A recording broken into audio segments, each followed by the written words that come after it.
My name is Colin O'Brien, and I teach fourth grade at Waldron Elementary School in Waldron, Arkansas.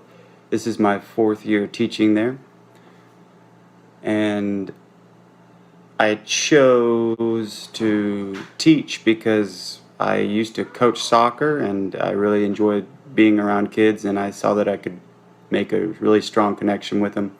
And teaching is challenging and fun and something new every day and something that I always want to get better at. And I think one day I can call myself a master teacher, and it's very motivating. And if I could have any other job, I would probably like to be a musician. I've always played guitar and sang, and it's a hobby of mine, so if I could take my show on the road, I would. And kids now are much different than they are 30 years ago. I would say they're much more savvy as far as technology. They might require more technology to keep their minds stimulated.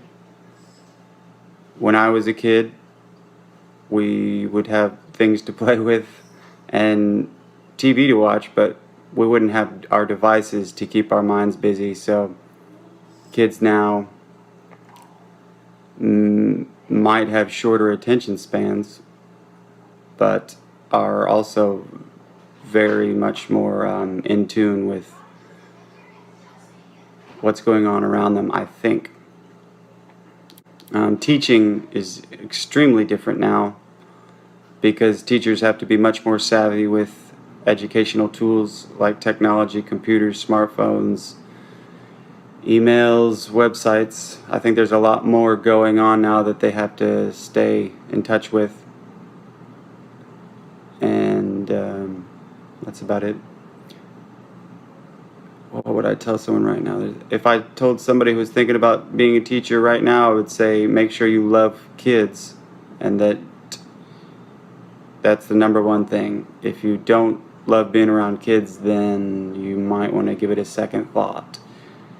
And also, if they were thinking about teaching, I would strongly encourage them to find veteran teachers, find a place where they can be around people who love teaching, and always be ready to ask questions, and don't be afraid to ask for help when you need it. One thing I would change to help kids learn better.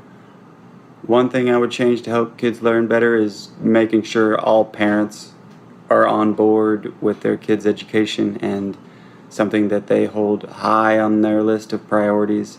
The most powerful thing to help kids learn is kind of doubling down what we do at school at home. And if every family